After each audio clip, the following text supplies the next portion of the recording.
So ఇప్పుడు మనం ఏ parts ఎక్కడి నుంచి తీసుకున్నారో అన్నది చూద్దాం కాన్స్టిట్యూషన్కి వచ్చేటప్పటికి. సో స్ట్రక్చరల్ పార్ట్, కాన్స్టిట్యూషన్లో స్ట్రక్చర్ అంటే ఏదైతే ఫార్మేషన్ ఉంటుందో స్కెలిటన్ లాంటిది అనమాట. అంటే అడ్మినిస్ట్రేషన్ ఎట్లాగా ఇవన్నీ స్ట్రక్చర్, ఏ స్ట్రక్చర్ ఫాలో అవ్వాలని ఉంటుంది కదా, ఆ స్ట్రక్చరల్ పార్ట్ వచ్చేటప్పటికి గవర్నమెంట్ ఆఫ్ ఇండియా దగ్గర నుంచి, ఇంతకుముందు మనం డిస్కస్ చేసినట్టే గవర్నమెంట్ ఆఫ్ ఇండియా యాక్ట్ 1935 దగ్గర నుంచి తీసుకున్నారనమాట structural part. So about 250 provisions మనకి ఈ గవర్నమెంట్ ఆఫ్ ఇండియా యాక్ట్లోంచే తీసుకున్నారు, ఓకేనా, మన కాన్స్టిట్యూషన్లో. ఓకే, నెక్స్ట్ చూసుకుంటే ఫిలాసాఫికల్ పార్ట్. సో ఈ పార్ట్ వచ్చేటప్పటికి యుఎస్ఏ అండ్ ఐరిష్ కాన్స్టిట్యూషన్స్ ఉంటాయి కదా, వీటి నుంచి తీసుకున్నారు. సో ఈ ఫిలాసాఫికల్ పార్ట్స్ అంటే ఏంటి, మీకు ఫండమెంటల్ రైట్స్ కానీ డిపిఎస్పి ఇవన్నమాట. సో ఫిలాసాఫికల్ అంటే ఫిలాసఫీ, సో మనకి జనాలకి కావాల్సిన బేసిక్ రైట్స్, సో అట్లాంటివి. అండ్ డిపిఎస్పి గవర్నమెంట్ ఎట్లా వర్క్ చేయాలి, సో ఇటువంటివన్నీ అందులోంచి తీసుకున్నారు యుఎస్ ఐరిష్. సో నెక్స్ట్ చూసుకుంటే political part. So political part ఎక్కడి నుంచి తీసుకున్నారు, పొలిటికల్ పార్ట్ వచ్చేటప్పటికి బ్రిటిష్ కాన్స్టిట్యూషన్, ఓకేనా. సో అక్కడ 1935 యాక్ట్ కూడా బ్రిటిషర్సే ఇచ్చారు. సో ఇక్కడ మళ్ళీ బ్రిటిష్ కాన్స్టిట్యూషన్ నుంచి పొలిటికల్ పార్ట్ కూడా తీసుకున్నారు. సో మెజారిటీ మనకి ఇన్ఫ్లుయెన్స్ అనేది బ్రిటిష్ నుంచే ఉంటుంది అనమాట. సో ఇక్కడ చూసుకుంటే ఈ పొలిటికల్ పార్ట్లో ఏమేమి వస్తాయి, cabinet, government, relations between executive and legislature. So executive and legislature అంటే ఏంటి, లెజిస్లేచర్ అంటే పార్లమెంట్ అండ్ ఎగ్జిక్యూటివ్ అంటే దాన్ని ఎగ్జిక్యూట్ చేసే బాడీస్ అనమాట. సో వాటికి మధ్యలో ఉండే రిలేషన్స్ కానీ క్యాబినెట్, గవర్నమెంట్ కానీ ఇవన్నీ పొలిటికల్ పార్ట్లోకి వస్తాయి. ఇవి బ్రిటిష్ కాన్స్టిట్యూషన్ నుంచి తీసుకున్నాం. సో పైన మనం మాట్లాడుకోవాలంటే ఇట్లా ఏ పార్ట్స్ ఎక్కడి నుంచి తీసుకున్నారు అన్నది మనం ఇక్కడ చూడొచ్చు. అండ్ ఇక్కడ గవర్నమెంట్ ఆఫ్ ఇండియాకి వచ్చేటప్పటికి government of India act 1935 act ఉంది కదా, సో ఆ యాక్ట్ గురించి చూసుకున్నట్టయితే మోర్ ఇన్ఫ్లుయెన్స్, మన కాన్స్టిట్యూషన్లో మోర్ ఇన్ఫ్లుయెన్స్ అన్నది అక్కడి నుంచే ఉందన్నమాట. ఇందాక మనం చెప్పుకున్నాం అబౌట్ మనకి 250 ప్రొవిజన్స్ వరకు అక్కడి నుంచే తీసుకున్నాం కదా, సో అలా అనమాట. సో మెజారిటీ మనం ఈ యాక్ట్ నుంచి వచ్చిందని చెప్పొచ్చు. సో అందులోంచి ఏమేమి తీసుకున్నాం అంటే ఫెడరల్ స్కీమ్, ఓకే, అంటే స్టేట్ సెంట్రల్ ఇట్లా రెండు ఉంటాయి కదా, సో అది ఫెడరల్ స్కీమ్ అదైతే తీసుకున్నాం. జ్యుడిషియరీ అంటే కోర్ట్స్కి సంబంధించినవన్నీ అక్కడి నుంచే తీసుకున్నాం. గవర్నర్స్ విషయం మనం అక్కడి నుంచే తీసుకున్నాం.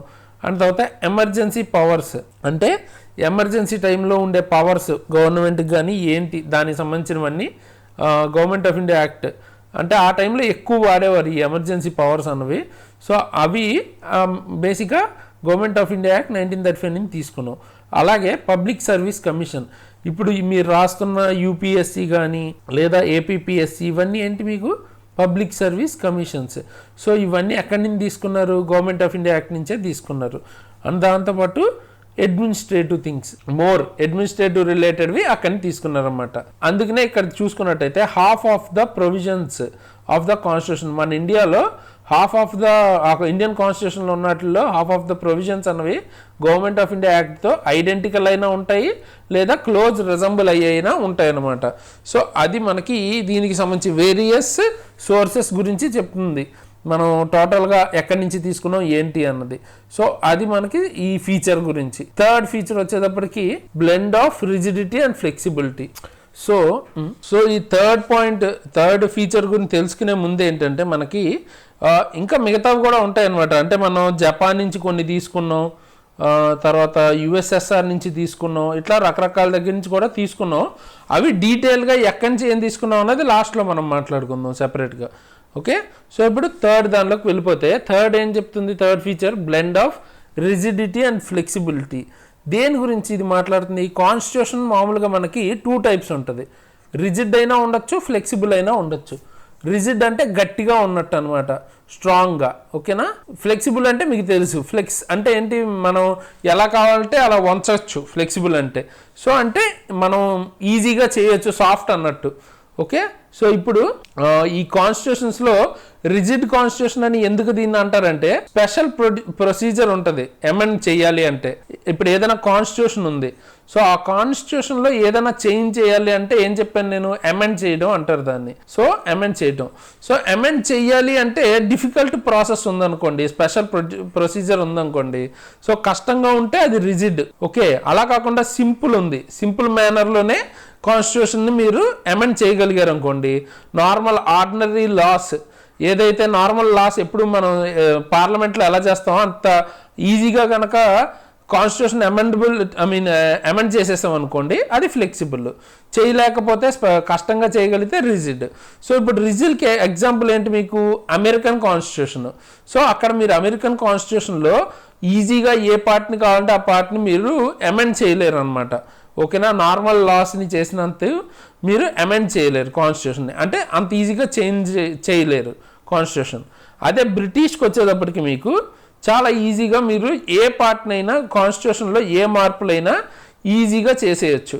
సో అందుకని అది ఫ్లెక్సిబుల్లోకి వస్తుంది.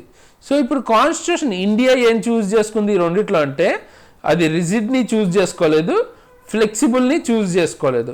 వీటి రెండిటికి ఉన్న సింథసిస్ అంటే రెండు ఫీచర్స్ కలిపి ఉండేలాగా డిజైన్ చేశారనమాట. ఓకేనా? అందుకే సింథసిస్ ఆఫ్ బోత్ అంటాం. సో ఇప్పుడు ఏంటి అంటే ఆర్టికల్ 368ని యూజ్ చేసుకుని మనం 2 వేస్లో అమెండ్ చేయొచ్చు. ఫస్ట్ ఇది ఏంటంటే స్పెషల్ మెజారిటీ. అంటే సపోజ్ ఇది ఎగ్జాంపుల్తో చూద్దాం. ఇప్పుడు సపోజ్ 100 మెంబర్స్ అన్నారు మన పార్లమెంట్లో అనుకుందాం. సో 100 మెంబర్స్ ఉంటే టోటల్ 150 సీట్స్ ఉన్నాయి, 50 మెంబర్ యాబ్సెంట్ అయిపోయారు అనుకుందాం. ఓకే, సో 100 మెంబర్స్ ఉన్నారు ఇప్పుడు ప్రజెంట్. సో ఈ వచ్చిన వాళ్ళు 2/3 సపోర్ట్ చేయాలి ఖచ్చితంగా. అంటే 2/3 అంటే 66 మెంబర్స్ అనమాట. 66.66 అంటే 67 వేసుకుందాం పోనీ.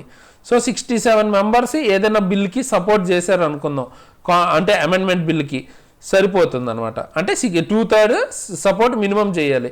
అండ్ దాంతోపాటు టోటల్ ఎంతమంది అయితే ఉన్నారు? టోటల్ 150 కదా. ఈ 150లో మెజారిటీ అంటే ఎంత? 50% కంటే ఎక్కువ ఉండాలి, అంటే 75 కంటే ఎక్కువ ఉండాలి. సో 75 కంటే ఎక్కువ అంటే ఎంత? 76 మినిమం ఉండాలి. సో 67 మెంబర్స్ సపోర్ట్ చేసినా కూడా బిల్లు పాస్ అవ్వదు, ఎందుకంటే 76 కన్నా తక్కువ ఉంది కదా. సో 76 ఉండాలి, ఆ తర్వాత ఎంతమంది అయితే వచ్చారో అందులో 2/3% కూడా ఉండాలి. ఈ 2 కండిషన్లు ఉంటే స్పెషల్ మెజారిటీ అంటారు.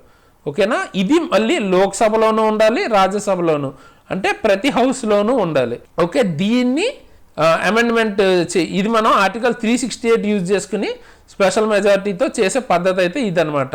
ఇది కాకుండా సెకండ్ వే ఏముంటుందంటే, కొన్ని స్టేట్స్కి ఇన్వాల్వ్ అయ్యి ఉంటాయి లాస్, స్టేట్స్ కూడా ఎఫెక్ట్ అవుతాయి ఈ లాస్ చేసినప్పుడు. సో అలాంటి లాస్ ఉన్నప్పుడు ఏంటంటే ratification by half of the total states. So ఇండియాలో ఎన్ని స్టేట్స్ అయితే ఉన్నాయో, ఇప్పుడు ప్రజెంట్ 28 ఉన్నాయి కదా. సో హాఫ్ అంటే మినిమం 14 స్టేట్స్ అవి రాటిఫై చేయాలి. వాటి అసెంబ్లీస్లో అవి వాటి స్టేట్ గవర్నమెంట్కి సంబంధించిన పార్లమెంట్ అసెంబ్లీస్లో అవి ఏంటంటే వాటిని అగ్రీ చేయాలి, అక్కడ కూడా మెజారిటీ చేసి. Okay, so total complete process అన్నది మనం తర్వాత డిస్కస్ చేసుకుంటాం అది వచ్చినప్పుడు. బట్ బేసిక్గా ఏంటి, స్టేట్ సగం స్టేట్స్ యాక్సెప్ట్ చేయాలి. ఈ ప్రాసెస్ అంతా చేసి కూడా స్పెషల్ మెజారిటీ ఉండాలి, మళ్ళీ ratification by half of the total states కూడా ఉండాలి. ఓకేనా? ఇది సెకండ్ వే. ఈ 2 వేస్లో మనం ఇదేంటి మనకి అమెండ్మెంట్ అయితే చేయొచ్చు కాన్స్టిట్యూషన్. ఇక్కడ మీకు ఒక డౌట్ అయితే వస్తుంది. సో ఇంత టఫ్గా ఉన్నప్పుడు మనది రిజిడ్ అవ్వాలి కదా, రిజిడ్ అవ్వాలి కానీ ఫ్లెక్సిబుల్ ఎందుకు అవుతుంది? సో ఫ్లెక్సిబుల్ అవ్వదు కదా. అది కాకుండా మనకి ఎందుకంటే ఇక్కడ ఈ థర్డ్ పాయింట్ చూడండి, కొన్ని ప్రొవిజన్స్ ఏంటంటే మనం can be amended by simple majority. అంటే కొన్ని ఎలాంటిదంటే ఆర్డినరీ లెజిస్లేటివ్ ప్రాసెస్, నార్మల్గా పార్లమెంట్లో లా ఎలా చేస్తామో అలాగే అమెండ్ చేసేయచ్చు అన్నమాట కొన్ని ప్రొవిజన్స్ని. బట్ ఇవి ఆర్టికల్ 368లోకి రావు నార్మల్గా అమెండ్ చేస్తే. ఓకేనా? సో ఇప్పుడు ఇట్లా 3 రకాలుగా అయితే మనం అమెండ్ చేయొచ్చు. అందులో 2 రకాలేమో ఆర్టికల్ 368లోకి వస్తాయి, మిగతాది నార్మల్గా మీరు నార్మల్ లెజిస్లేటివ్ ప్రాసెస్లోనే చేయొచ్చు. సో అందుకని ఇక్కడ మీకు ఫ్లెక్సిబుల్ కూడా వస్తుంది అనమాట. అంటే ఫ్లెక్సిబుల్ ఎందుకంటే మీకు ఇక్కడ సింపుల్ మెజారిటీ సరిపోతుంది కదా నార్మల్ లాస్ లాగే. సో అందుకని ఫ్లెక్సిబుల్ వస్తుంది, రిజిడ్ వస్తుంది, కాబట్టి వాటి సింథసిస్ అంటారు. ఓకే, ఇప్పుడు ఫోర్త్ది మనం చూద్దాం. సో ఇప్పుడు ఫోర్త్ ఫీచర్ ఏంటంటే federal system with unitary bias.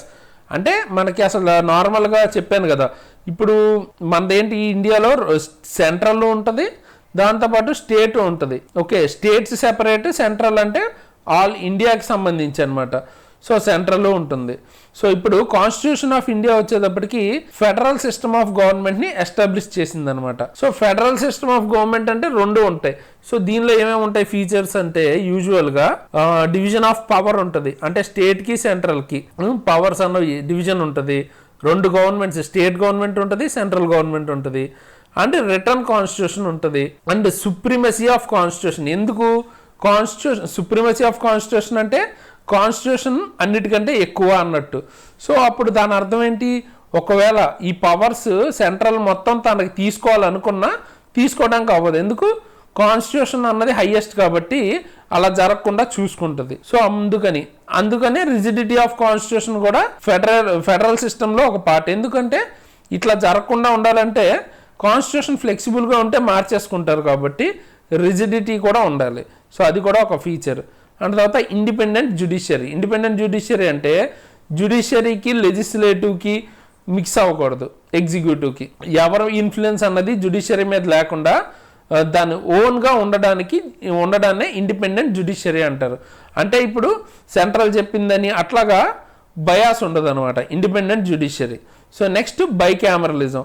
మనకి ఇక్కడ రాజ్యసభ, లోక్సభ ఇట్లా ఉంటాయి కదా, ఆ సిస్టమ్. ఇవన్నీ ఉండడాన్ని యూజువల్ ఫీచర్స్ ఆఫ్ ఫెడరేషన్ అనుకోవచ్చు. సో ఈ ఫీచర్స్ అన్ని ఇండియాలో ఉన్నాయి కాబట్టి మనం ఏమనుకోవచ్చు, ఇండియా ఫెడరల్ సిస్టంలో ఉంది అనుకోవచ్చు. But however India can also contain many unitary non federal features కూడా ఉన్నాయి. అంటే మనకి ఫెడరల్ సిస్టమ్ ఉంది, బట్ అది ఉంటూనే కొన్ని ఏంటంటే యూనిటరీవి నాన్ ఫెడరల్ ఫీచర్స్ కూడా ఇండియన్ కాన్స్టిట్యూషన్లో ఉన్నాయి. సో అప్పుడు వీటికి ఆపోజిట్వి కొన్ని ఉంటాయి. చూడండి, మనకి ఇండియాలో డివిజన్ ఆఫ్ పవర్స్ ఉంది, కానీ స్ట్రాంగ్ సెంటర్ ఉంటుంది. అంటే స్టేట్ తలుచుకుంటే మీకు ఏమన్నా మొత్తం మార్చేయడానికి కుదరదు. స్ట్రాంగ్ పవర్స్ ఎక్కువ ఎవరికి ఉంటాయి, సెంట్రల్కే ఉంటాయి. అంటే ఒక కొత్త స్టేట్ని ఫామ్ చేయాలన్నా ఇట్లా రకరకాల పవర్స్, చాలా పవర్స్ మీకు సెంట్రల్కి ఎక్కువ ఉంటాయి.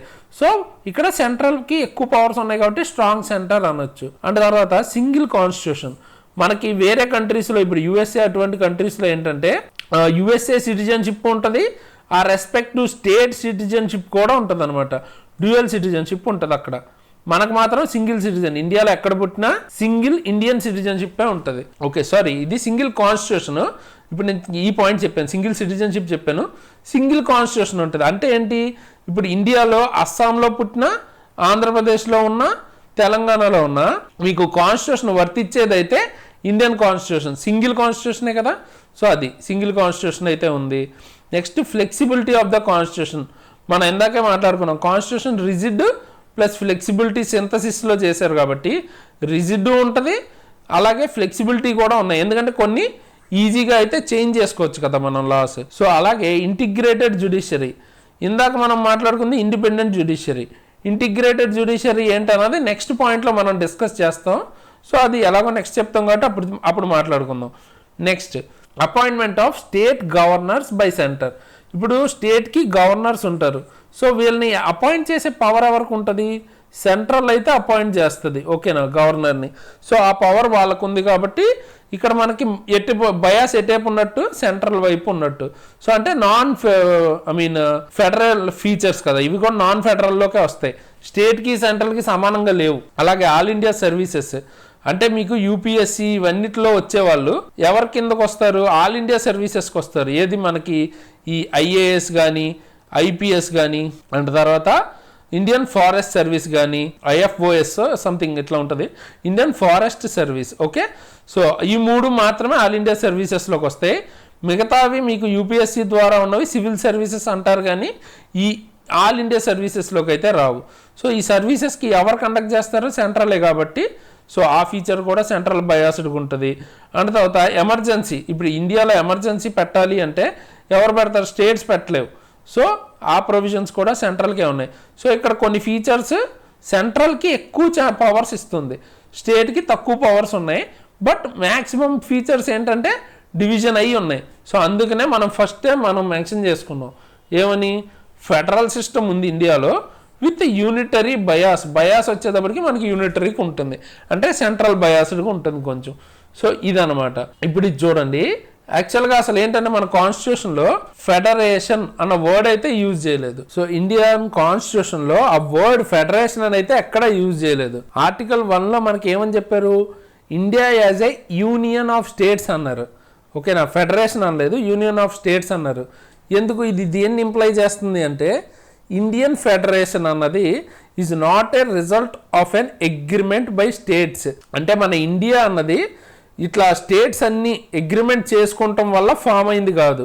ఓకేనా, అండ్ తర్వాత no state has a right to secede from federation. అంటే ఇప్పుడు సపోజ్ ఏపీ కానీ తమిళనాడు కానీ మేము ఈ ఫెడరేషన్లో ఉండం వెళ్ళిపోతాం అనే రైట్ ఎవరికి లేదు. ఏపీ కానీ తెలంగాణ కానీ ఇట్లా మేము ఇలా ఈ ఫెడరేషన్లో ఉండం వెళ్ళిపోతాం అనే రైట్ అయితే ఎవరికి లేదనమాట. సో అందుకనే యూనియన్ అన్న పదం వాడారు, ఫెడరేషన్ అన్న పదం వాడలేదు ఆర్టికల్ 1లో. ఓకేనా, సో అలాగే ఇండియన్ కాన్స్టిట్యూషన్ మొత్తంలోనూ అసలు ఫెడరేషన్ అన్న పదమే వాడలేదు అనమాట. నెక్స్ట్, సో ఇండియన్ కాన్స్టిట్యూషన్ ఏమని చెప్పారు, ఫెడరల్ ఇన్ ఫామ్. అంటే ఫెడరల్ మనకు ఫామ్ చూడటానికి అయితే, బట్ స్పిరిట్ పరంగా యూనిటరీ.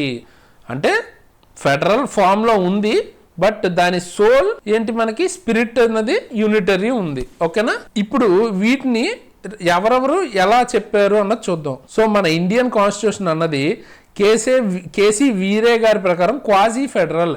అంటే క్వాసీ గవర్నమెంట్, క్వాసీ ఫెడరల్ అంటే ఏంటి, మీకు కొంచెం ఇది అన్నట్టు అనమాట, quasi federal. Okay, next Morris Jones అనే ఆయన ఏం చెప్పారంటే బార్గెనింగ్ ఫెడరలిజం అన్నారనమాట ఇండియన్ కాన్స్టిట్యూషన్ని. బార్గెనింగ్ అంటే బేరం ఆడతాం, సో ఫెడరలిజంతో బేరం ఆడటం లాగా అనమాట.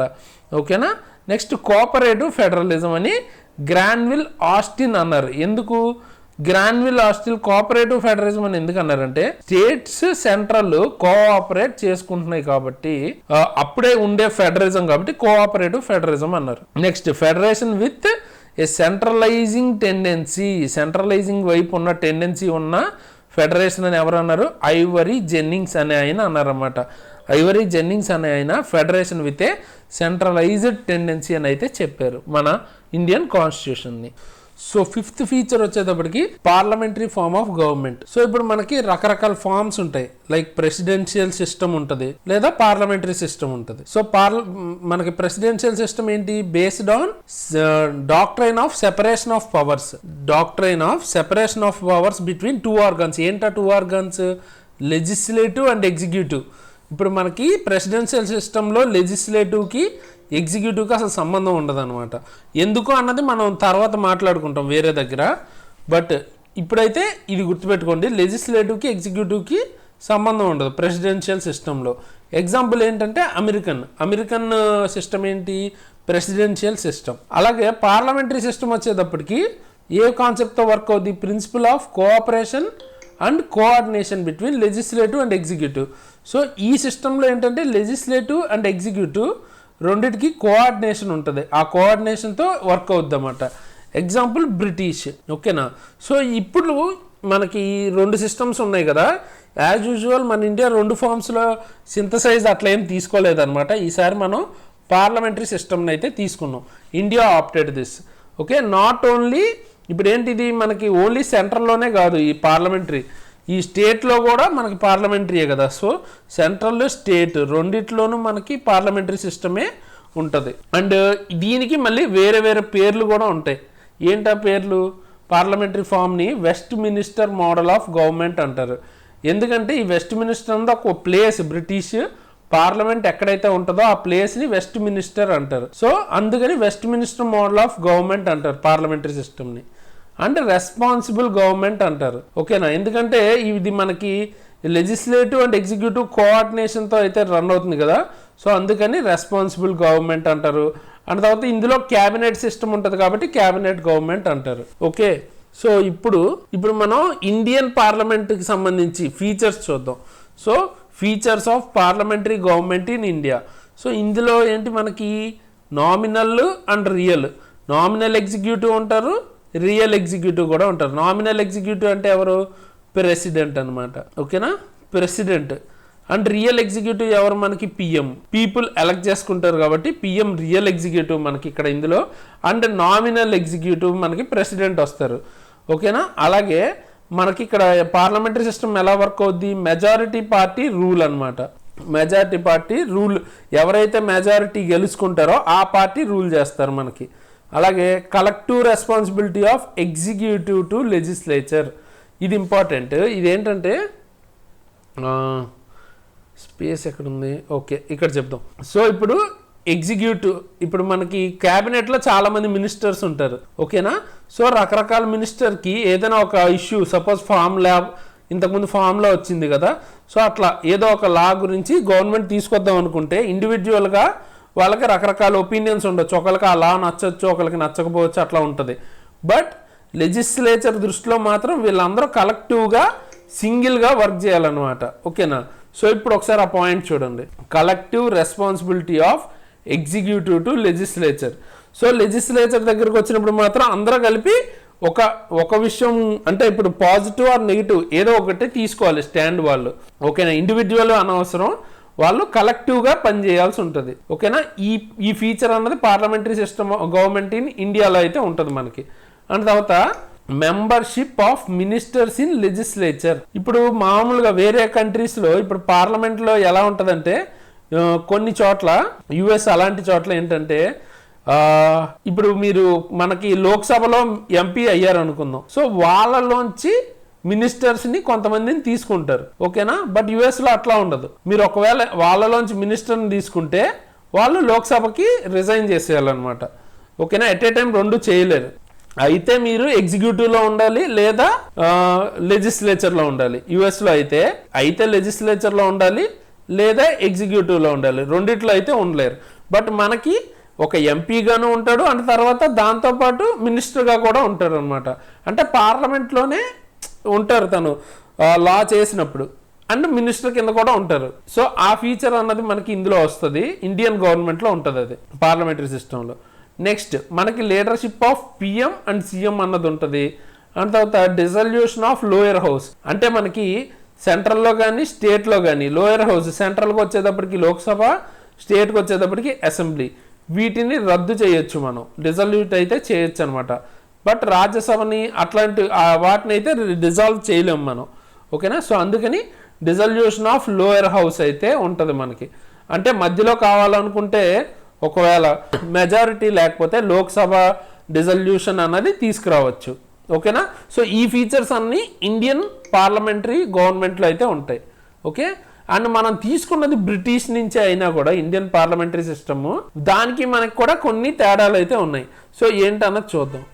ఇండియన్ పార్లమెంట్ అన్నది సోవరిన్ కాదు, బట్ బ్రిటిష్ వచ్చేటప్పటికి సోవరిన్ ఉంటుంది. సోవరిన్ అంటే ఇండియన్ పార్లమెంట్ మీకు ఏదైనా లా తీసుకొస్తే అది అన్కాన్స్టిట్యూషనల్ అనుకోండి, అంటే బేసిక్ స్ట్రక్చర్ కానీ ఏదైనా వయోలేట్ అయితే మనకి కోర్టు ఏం చెప్తుంది, ఈ లాని రద్దు చేయగలదు. బట్ బ్రిటిష్ గవర్నమెంట్లో అలా ఉండదు, మొత్తం ఫుల్ పవర్స్ మీకు పార్లమెంట్కి అయితే ఉంటాయి. అందుకని అది సోవరిన్ అంటారు. సోవరిన్ అంటే అర్థం ఏంటి, ఇండిపెండెంట్, దాని మీద ఇంకా వేరేవి ఏమీ పవర్స్ ఉండవు, అథారిటీ ఉండదు. సో పార్లమెంటరీ బ్రిటిష్ వచ్చేటప్పటికి సోవరిన్, ఇండియన్ వచ్చేటప్పటికి నాట్ సోవరిన్. మనకి హెడ్ వచ్చేటప్పటికి రిపబ్లిక్ అనమాట, అంటే మన హెడ్ని ప్రెసిడెంట్ని ఎన్నుకుంటాం. బట్ బ్రిటిష్కి వచ్చేటప్పటికి మోనార్కీ, వాళ్ళ క్వీన్ మనకి హెరిడిటరీ వస్తుంటారు అనమాట, ఆ వంశం నుంచే ఒకళ్ళ తర్వాత ఒకళ్ళు వస్తుంటారు. సో ఇటువంటి డిఫరెన్సెస్ అయితే ఉన్నాయి. బట్ ఇటువంటి డిఫరెన్సెస్ ఉన్నా కూడా బోత్ రెండిట్లోనూ రోల్ ఆఫ్ పిఎం అన్నది చాలా ఇంపార్టెంట్, చాలా క్రూషియల్ అండ్ సిగ్నిఫికెంట్ అనమాట. సో అందుకనే పొలిటికల్ సైంటిస్ట్ ఏమంటారు ఈ గవర్నమెంట్ అంటే ప్రైమ్ మినిస్టీరియల్ గవర్నమెంట్ అంటారు అనమాట. మనకి బ్రిటిష్ అయినా ఇండియన్ అయినా ప్రైమ్ మినిస్టీరియల్ గవర్నమెంట్ అని అయితే అంటారు, ఓకే. సో ఇది మనకి fifth feature parliamentary form of government గురించి. నెక్స్ట్ వచ్చేటప్పటికి సిక్స్త్ ఫీచర్లోకి వెళ్ళే ముందు ఇక్కడ ఒక క్లారిటీ ఒకటి చూడండి. ఇక్కడ మీరు చూసారు కదా, ఇక్కడ doctrine of separation of powers అని. సో ఈ doctrine of separation of powers అంటే ఏం లేదు, ఇదే ఇక్కడ మనం ఇందాక మాట్లాడుకున్నాం, legislative executive at a time వీళ్ళు ఒక్కళ్ళే ఉండలేరు అనమాట ఇందులో. సో అందుకని separation. So doctrine of separation of powers అంటే ఇక్కడ యుఎస్ఏలో ఎట్లాగా మీకు ఒక ఎంపీ అయిన తర్వాత మళ్ళీ మీరు అంటే ఒక మినిస్టర్ అవ్వాలి అనుకుంటే మీకు కుదరదు అనమాట. అంటే మినిస్టర్ అయితే ఎంపీకి రాజీనామా చేయాలి, లేదా ఎంపీ అవ్వాలనుకుంటే మినిస్టర్గా ఉండకూడదు, అట్లా అనమాట. లెజిస్లేటివ్ ఎగ్జిక్యూటివ్ కలవదు. సో ఇక్కడ మనకు వచ్చేటప్పటికి అలా ఏముండదు. ఎంపీ కింద ఉండొచ్చు, ఎట్ ఏ టైమ్ మినిస్టర్ అవ్వచ్చు. ఓకే, అదేవిధంగా ఎమ్మెల్యే కింద ఉండొచ్చు, మినిస్టర్ అవ్వచ్చు. సో అట్లా మన లెజిస్లేటివ్స్లో అయితే అలా వర్క్ అవుతుంది. ఓకే, సో ఇక్కడ ఎగ్జిక్యూటివ్కి లెజిస్లేటివ్కి కోఆర్డినేషన్ ఉంది. యుఎస్ మనకి ప్రెసిడెన్షియల్లో వచ్చేటప్పటికి సెపరేట్ ఉంటుంది అనమాట. ఓకే, డీటెయిల్గా మనం తర్వాత వేరే టాపిక్లో మాట్లాడుకోవచ్చు. సో ఇప్పుడు 6th ఫీచర్ గురించి, synthesis of parliamentary sovereignty and judicial supremacy. So ఇక్కడ మనకి ఈ రెండింటికి మధ్యలో మనం ఇంతకు ముందే మాట్లాడుకున్నాం. ఇప్పుడు బ్రిటిష్ పార్లమెంట్ సోవరిన్ అనమాట. ఓకేనా, బ్రిటిష్ పార్లమెంట్ అయితే. బట్ మనది పార్లమెంట్ సోవర్నిటీ ఎట్లా ఉంటుంది, అలా ఉండదు కదా, సోవరిన్ కాదు. అలాగే మనకు అమెరికాలో ఉన్నట్టు జ్యుడిషియల్ సుప్రీమసీ కూడా హయ్యెస్ట్ ఏమి ఉండదు. అమెరికాలో మనకి జ్యుడిషియల్ సుప్రీమసీ ఎక్కువ ఉంటుంది అనమాట. మనకు వచ్చేటప్పటికి ఇప్పుడు ఒకసారి ఇది క్లియర్గా అబ్జర్వ్ చేస్తే మీకు అర్థమవుద్ది. ఇప్పుడు ఈ రెండింటి మధ్యలో ఉన్న సింథసిస్ ఎట్లా జరిగింది అంటే, పార్లమెంటరీ సిస్టమ్ ఎట్లా వర్క్ అవుద్ది, డాక్ట్రిన్ ఆఫ్ పార్లమెంటరీ సిస్టమ్, మనకి parliamentary sovereignty, doctrine of parliamentary sovereignty British పార్లమెంట్లో ఉంటుంది. ఇంతకుముందు మనం మాట్లాడుకున్నట్టు, ఇందాక మనం డిస్కస్ చేసుకున్నాం కదా. సో అక్కడ ఏంటి, ఇప్పుడు ఏదైనా లా కావాలంటే బ్రిటిష్ పార్లమెంట్ ఈజీగా తీసుకురావచ్చు. ఓకేనా, అక్కడ రిజిడ్ ఉండదు. సో ఈజీగా లా తీసుకోవచ్చు. అండ్ వాళ్ళని కోర్ట్స్ కూడా క్వశ్చన్ చేయలేవన్నమాట. అందుకనే అది సోవరిన్. సో జస్ట్ మనం ఇండియన్ పార్లమెంట్ సిస్టమ్ ఎట్లయితే బ్రిటిష్ పార్లమెంట్ సిస్టంతో ఈ సోవర్నిటీ విషయంలో ఎట్లయితే డిఫర్ అవుతుందో, సేమ్ అలాగే మన దగ్గర కూడా జ్యుడిషియల్ సుప్రీమసీ ఉంటుంది, ఎట్లా అయితే అమెరికన్ సుప్రీం కోర్ట్స్లో ఉంటుందో. But the scope of judicial review power of supreme court, మన సుప్రీంకోర్టు వచ్చేటప్పటికి నేరో ఉంటుంది అనమాట జ్యుడిషియల్ రివ్యూ పవర్ అన్నది యుఎస్తో కంపేర్ చేసుకుంటే. అంటే జ్యుడిషియల్ రివ్యూ అంటే ఏంటి, బేసిక్గా జ్యుడిషియల్ రివ్యూ అంటే ఇప్పుడు మన పార్లమెంటు ఒక లా తీసుకొచ్చింది. ఆ లా అన్నది ఇప్పుడు అదే బ్రిటిష్ పార్లమెంట్ తీసుకొస్తే ఇంకా దాన్ని కోర్టు క్వశ్చన్ చేయలేదు. ఓకే, బట్ మనం ఒక ఇండియాలో కనుక అలా ఒక లా తీసుకొచ్చినప్పుడు అది బేసిక్ స్ట్రక్చర్ కనుక ఫాలో అవ్వకపోతే మన కోర్టు దాన్ని వాయిడ్ కింద డిక్లేర్ చేసే ఛాన్స్ ఉంటుంది. సో ఇట్లాగా ఈ లాని మళ్ళీ రివ్యూ చేస్తాం ఉంది కదా, ఈ ప్రాసెస్నే జ్యుడిషియల్ రివ్యూ అంటారు. సో ఇది అమెరికన్ కాన్సెప్ట్ అన్నమాట. అమెరికన్ సుప్రీంకోర్టులో ఉంటుంది, బట్ కాన్సెప్ట్ మంది నేరో ఉంటుంది అనమాట యుఎస్తో పోలిస్తే. ఎందుకంటే అమెరికన్ కాన్స్టిట్యూషన్లో డ్యూ ప్రాసెస్ ఆఫ్ లా అన్నది ఫాలో అవుతారు. వాళ్ళ కాన్స్టిట్యూషన్లో అట్లా ఇచ్చారనమాట, డ్యూ ప్రాసెస్ ఆఫ్ లా అన్నది. ఓకేనా, సో అంటే ఏదన్నా లా తీసుకొస్తే అమెరికన్ గవర్నమెంట్ అది వాళ్ళకి ఏంటంటే జస్ట్ అంటే అది జస్టిస్ చేస్తుందా, ఫెయిర్గా ఉందా, ఇట్లా చెక్ చేస్తుంది అమెరికన్ కోర్ట్స్ అన్నవి. బ్రిటిష్లో అలా చెక్ చేయలేరు. ఇండియాలో ఏమని ఇచ్చారు, ఆర్టికల్ 21లో మనకి ఈ వర్డ్ ఇచ్చారు చూడండి, ప్రొసీజర్ ఎస్టాబ్లిష్ బై లా అని ఇచ్చారు. మనకి డ్యూ ప్రాసెస్ ఆఫ్ లా అని కాకుండా ప్రొసీజర్ ఎస్టాబ్లిష్ బై లా అని ఇచ్చారు. అందుకే మనం నేరో అని చెప్పుకుంటున్నాం. సో దీన్ని బట్టి అర్థం ఏంటి, మనకి ఫ్రేమర్స్ ఆఫ్ ఇండియన్ కాన్స్టిట్యూషన్ అంటే మన కాన్స్టిట్యూషన్ని ఫ్రేమ్ చేసిన వాళ్ళు preferred a proper synthesis of both. ఇక్కడ మనకి ఈ పార్లమెంటరీ సోవర్నిటీలో ఉన్నది అండ్ సుప్రీమసీ, జ్యుడిషియల్ సుప్రీమసీలో ఉన్న రెండిటిని మనకి ఇక్కడ సింథసిస్ అన్నది చేశారనమాట. ఆ సింథసిస్ని ప్రిఫర్ చేశారు వాళ్ళు. ఎందుకు, ఇక్కడ parliament can amend major portion of the constitution. ఎవరు మార్చగలరు, పార్లమెంట్ మార్చగలదు. అలాగే ఒకవేళ సుప్రీంకోర్టు ఏదైనా లా అన్కాన్స్టిట్యూషనల్ అనుకుంటే using powers of judicial review కనుక యూజ్ చేసుకుని ఆ లాని రద్దు చేయగలదు అన్కాన్స్టిట్యూషనల్ అనుకుంటే. అదే కాన్స్టిట్యూయెంట్ పవర్ యూజ్ చేసుకుని parliament major portion of constitution అన్నది చేంజ్ చేయగలదు. సో ఈ రెండు సింథసిస్ అన్నది ఉంది మనకి. సో ఈ ఫీచర్ని మనం అట్లా చూడాలన్నమాట. అంటే మనకి ఇట్లాగా జ్యుడిషియల్ సుప్రీమసీకి అండ్ తర్వాత పార్లమెంట్ సావర్నిటీకి మధ్య సింథసిస్ అయితే ఉంది ఇండియాలో ఫీచర్. ఓకేనా, మన కాన్స్టిట్యూషన్ వచ్చేటప్పటికి. ఇప్పుడు సెవెంత్ ఫీచర్ వచ్చేటప్పటికి integrated and independent judiciary.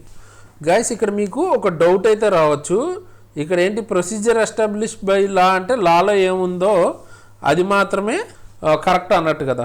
So అప్పుడు అది మాత్రం రైట్ లాగా కదా, మరి అప్పుడు డ్యూ ప్రాసెస్ ఆఫ్ లా ప్రకారం సుప్రీంకోర్టు ఎట్లాగా అన్కాన్స్టిట్యూషనల్ అని చెప్పుద్ది లాలో కనుక ఇస్తే అని మీకు డౌట్ రావచ్చు. అంటే ఇప్పుడు సపోజ్ జీన్స్ ప్యాంట్ వేసుకోవటం తీసేశారు అనుకుందాం లాలో. సో లాలో తీసేస్తే యుఎస్లో ఏముంటుంది, ఇది రైటా రాంగ్గా చెక్ చేస్తారు డ్యూ ప్రాసెస్ ఆఫ్ లా అంటే అది కరెక్ట్ అనిపిస్తే అది ఉంచుతారు అనమాట. బట్ మనకెలాగా ప్రొసీజర్ ఎస్టాబ్లిష్ బై లా అంటే లాలో కనుక ఈ ప్రొసీజర్ ఇచ్చారు అంటే జీన్స్ ప్యాంట్ని రిస్ట్రిక్ట్ చేయమని, అప్పుడు ఖచ్చితంగా ఈ కోర్ట్స్ కూడా అదే ఫాలో అవుతాయి. బట్ కానీ ఇక్కడ అన్కాన్స్టిట్యూషనల్ అయితే ఇప్పుడు సుప్రీంకోర్టు జ్యుడిషియల్ రివ్యూ ద్వారా క్యాన్సిల్ చేస్తుందని మాట్లాడుకున్నాం. అది ఎలా అంటే ప్రజెంట్ సుప్రీంకోర్టు అన్నది డ్యూ ప్రాసెస్ ఆఫ్ లాని ఫాలో అవుతుంది అనమాట ప్రజెంట్. అది మీకు ఫ్యూచర్ క్లాసెస్లో ఎందుకు అన్నది ఎలా వచ్చింది ఏంటి అన్నది తెలుస్తుంది. బేసిక్గా కేశవానంద భారతి కేసు అప్పటి నుంచి మీకు బేసిక్ స్ట్రక్చర్ అని ఒక డాక్ట్రైన్ ఉంటుంది. సో ఆ డాక్ట్రైన్ అంటే బేసిక్ స్ట్రక్చర్ని మీరు ఇట్లాగా వైలేట్ చేయలేరు అని ఉంటుంది అనమాట. సో ఏదైనా లా దీన్ని వైలేట్ చేస్తే అది అన్కాన్స్టిట్యూషనల్ అని డిక్లేర్ చేస్తారు. సో ఇండియాలో అయితే ఫండమెంటల్ రైట్స్ కూడా ఒకవేళ బేసిక్ స్ట్రక్చర్లో లేనివి మనం మార్చాలనుకుంటే మార్చవచ్చు పార్లమెంట్ కావాలనుకుంటే. బట్ యుఎస్లో అయితే మనకి అది due process of law follow అవుద్ది కాబట్టి అది రైటా రాంగ్గా చెక్ చేస్తారు, కోర్టు డిసైడ్ అయితే చేస్తుంది అనమాట ఫైనల్గా. సో అది ప్రజెంట్ మనం కూడా ఆల్మోస్ట్ అదే ఫాలో అవుతున్నాం కాబట్టి ఇక్కడ మీకు ఆ డౌట్ రాకూడదు. ఓకేనా. సో ఇప్పుడు 7th feature integrated and independent judiciary. So ఇక్కడ కూడా మనం integrated judiciary and independent judiciary ఆ రెండింటిని కలిపి ఇండియన్ కాన్స్టిట్యూషన్లో మెర్జ్ చేసాం అనమాట. సో ఇంటిగ్రేటెడ్ అంటే ఏంటంటే మనకి కోర్ట్స్ ఎలా ఉంటాయి, సుప్రీంకోర్టు టాప్లో ఉంటుంది, తర్వాత దాని కింద హైకోర్టు స్టేట్స్ ప్రతి స్టేట్కి హైకోర్టు అన్నది ఉంటుంది, అలాగే డిస్ట్రిక్ట్ కోర్ట్స్ ఉంటాయి, అండ్ దాని కింద అదర్ లోయర్ కోర్ట్స్ ఇట్లా ఉంటాయి అనమాట. So single system of courts మనకి ఒక హైరార్కీలో సింగిల్ సిస్టమ్ ఆఫ్ కోర్ట్స్ అన్న ఉంటాయి అనమాట. సో అండ్ ఒకే కోర్టు మనకి సెంట్రల్ లాస్ స్టేట్ లాస్ రెండిటిని తీసుకుంటుంది. అంటే సెంట్రల్కి సెపరేట్ కోర్టు, స్టేట్ లాకి సెపరేట్ కోర్టు ఉండదు. యుఎస్లో ఎలా ఉంటుంది, ఫెడరల్ లాస్కి సంబంధించి ఫెడరల్ జ్యుడిషియరీ ఉంటుంది, స్టేట్ లాస్కి సంబంధించి స్టేట్ జ్యుడిషియరీ ఉంటుంది. మనకి ఎలా ఉంటుంది, ఇంటిగ్రేటెడ్ రెండింటిని కలిపి ఉంటుంది, అందుకని ఇంటిగ్రేటెడ్ అంటాం. ఓకేనా, సింగిల్ సిస్టమ్ ఉంటుంది కాబట్టి. నెక్స్ట్ ఇండిపెండెంట్ అంటే ఏంటో చూడండి. ఇప్పుడు ఇండిపెండెంట్ జ్యుడిషియరీ అంటే మనకు అసలు సుప్రీంకోర్టు ఏంటి, ఫెడరల్ కోర్టు, అలాగే హయ్యెస్ట్ కోర్ట్ ఆఫ్ అపీల్. మీరు అపీల్ చేయాలంటే హయ్యెస్ట్ కోర్టు సుప్రీమే. అలా అది కాకుండా ఇంకా మనకి గ్యారంటీర్ ఆఫ్ ఫండమెంటల్ రైట్స్ అండ్ తర్వాత గార్డియన్ ఆఫ్ కాన్స్టిట్యూషన్, ఇవన్నీ మనకి సుప్రీంకోర్టు కాబట్టే. So constitution has made various provisions, చాలా ప్రొవిజన్స్ అయితే క్రియేట్ చేశారు. ఎందుకు, టు ఎన్ష్యూర్ ఇట్స్ ఇండిపెండెన్స్. అంటే మన జ్యుడిషియరీ అన్నది ఇన్ని వర్క్స్, ఈ ఫీచర్స్ అన్నీ ఏదైతే important federal court, guarantor of fundamental rights, Guardian of constitution ఉంది కాబట్టే చాలా ప్రొవిజన్స్ అయితే క్రియేట్ చేశారు దాని ఇండిపెండెన్స్ పోకుండా ఉండడానికి. ఏంటా ప్రొవిజన్స్ అంటే security of tenure of judges. First చూడండి, security of tenure of judges అంటే ఇప్పుడు జడ్జెస్కి ఇప్పుడు ఒకళ్ళని జడ్జి కింద ఫిక్స్ చేసి పార్లమెంట్ కానీ లేదా సెంట్రల్ గవర్నమెంట్ కానీ ఎవరన్నా సపోజ్ ఎగ్జిక్యూటివ్ ఎవరన్నా జడ్జిని ఫిక్స్ చేసే ఛాన్స్ ఉందనుకోండి. సో ఇప్పుడు సపోజ్ ఎగ్జాంపుల్కి ఒక పార్టీకి నచ్చిన జడ్జిని ఒకళ్ళు వేసుకున్నారు, తర్వాత వేరే పార్టీ వస్తే వాళ్ళని తీసేసి ఇట్లా ఉందనుకోండి ప్రాసెస్, అప్పుడు జడ్జి ఇండిపెండెంట్గా వర్క్ చేయగలుగుతాడా, చేయలేడు. సో అటువంటి ప్రాబ్లం రాకుండా మనకి టెన్యూర్ అన్నది సెక్యూరిటీ అన్నది కల్పించారనమాట. ఎవరు వచ్చి ఇష్టం వచ్చినట్టు తీయడానికి ఉండదు, వాళ్ళ టెన్యూర్స్ సెక్యూరిటీ అన్నది ఉంటుంది. అలాగే ఫిక్స్డ్ సర్వీస్ కండిషన్స్ ఉంటాయి జడ్జికి, అంటే వాళ్ళ సర్వీస్కి రిలేటెడ్ ఏంటి ఫిక్స్డ్ ఉంటాయి అనమాట అన్ని కండిషన్స్ అవన్నీ. సో అవి కూడా వాళ్ళు ఏమి అంటే ఎఫెక్ట్ ఉండదు, ఎగ్జిక్యూటివ్ ఎఫెక్ట్ లేకపోతే లెజిస్లేటివ్ ఎఫెక్ట్ వాళ్ళ మీద ఉండకుండా ఉంచారు. అండ్ దాంతోపాటు all the expenses of supreme court అనేది కన్సాలిడేట్ ఫండ్ నుంచి తీసుకుంటారు. సో శాలరీస్ కానీ ఇవన్నీ కన్సాలిడేట్ ఫండ్ నుంచి తీసుకుంటారు. మనకేంటంటే కంటింజెన్సీ ఫండ్ అని ఉంటుంది. అండ్ తర్వాత ఇక్కడ ఏం చెప్పాను నేను, కన్సాలిడేటెడ్ ఫండ్ అని ఉంటుంది. ఇదేంటి, ఎమర్జెన్సీ సిచ్యువేషన్లో కంటింజెన్సీ ఫండ్ వాడతాం. ఓకేనా. సో ఈ మిగతావన్నీ కన్సాలిడేటెడ్ ఫండ్. సో వాళ్ళ శాలరీస్ కానీ అవన్నీ వీళ్ళ మీద డిపెండ్ అయ్యేలా కాకుండా వాటికంటూ ముందే ఇచ్చేశారు. అండ్ తర్వాత మెయిన్ ఇంపార్టెన్స్ ఉంది, prohibition on discussion of conduct of judges in legislature. ఇప్పుడు మీరు పార్లమెంట్లో కానీ అసెంబ్లీలో కానీ ఈ జడ్జెస్ గురించి వాళ్ళ కాండక్ట్ గురించి మీరు డిస్కస్ చేయకూడదు. ఎందుకు, ఇట్లాగా ఇంపాక్ట్ క్రియేట్ చేయడం కరెక్ట్ కాదు. వాళ్ళని ఇండిపెండెంట్గా వాళ్ళు తీసే జడ్జిమెంట్లని వాళ్ళని వీళ్ళు ఇంపాక్ట్ చేయకూడదు అని ఉండడం కోసం మీరు అసెంబ్లీలో కానీ లోక్సభలో కానీ సో లెజిస్లేచర్స్లో ఎక్కడ ఈ జడ్జెస్ సంబంధించి మీరు వాళ్ళ కాంటాక్ట్ గురించి డిస్కషన్ అయితే చేయలేరు అనమాట, ప్రొహిబిషన్ ఉంది. అలాగే ban on practice of after retirement. So judges ఎవరైనా రిటైర్ అయిపోయిన తర్వాత ప్రాక్టీస్కి అలౌ చేశారు అనుకుందాం. అలౌ చేస్తే సో రిటైర్మెంట్ తర్వాత మనం వేరే వాళ్ళ దగ్గర ప్రాక్టీస్ చేయాలి కాబట్టి అని వీళ్ళు వాళ్ళకి ఫేవర్ చేసే ఛాన్స్ ఉంటుంది కాబట్టి అది లేకుండా దాన్ని కూడా బ్యాన్ చేసేసారు అనమాట. సో అప్పుడు ఇక్కడ రిటైర్మెంట్ వీళ్ళు ఇండిపెండెంట్గా వర్క్ చేయగలుగుతారు. ఓకేనా, వేరే ఇన్ఫ్లుయెన్స్ వేరే మోటివేషన్స్ ఉండవు కాబట్టి. Next, power to punish for it's contempt vested in supreme court. ఒకవేళ ఏదైనా వీటిల్లో మీకు అంటే ఏదైనా కంటెంప్ట్ దీన్ని గనక ఉల్లంఘిస్తే దాని పవర్ ఉండాలి కదా పనిష్ చేయడానికి. అది మళ్ళీ ఎగ్జిక్యూటివ్కి ఇస్తే అర్థం లేదు కదా. ఇది గనక ఇప్పుడు ఎగ్జిక్యూటివ్ వీటిని ఏదైనా ఉల్లంఘించింది అనుకుందో లెజిస్లేటివ్ కానీ, సో అప్పుడు వాటిని పనిష్ చేసే పవర్ మళ్ళీ వాళ్ళ దగ్గర ఉంటే యూజ్ లేదు. సో అందుకని ఆ పవర్ ఎవరికి ఇచ్చారు? సుప్రీం కోర్టుకే ఇచ్చారు. అండ్ దాంతోపాటు separation of judiciary from executive. అంటే ఇప్పుడు జడ్జెస్ని అపాయింట్ చేయటం కానీ ఇవి కానీ ఎగ్జిక్యూటివ్కి సంబంధం ఉండదు, దానికి సెపరేట్ ప్రాసెస్ అన్నది ఉంటుంది అన్నమాట. సో అట్లాగా సెపరేషన్ అన్నది ఉంచడం ద్వారా మనం ఏం చేసాం? ఇండిపెండెంట్గా ఉండేలా చేసాం అనమాట. So independent and integrated judiciary అన్నది మన కాన్స్టిట్యూషన్లో ఒక ఫీచర్ అనమాట. ఓకేనా?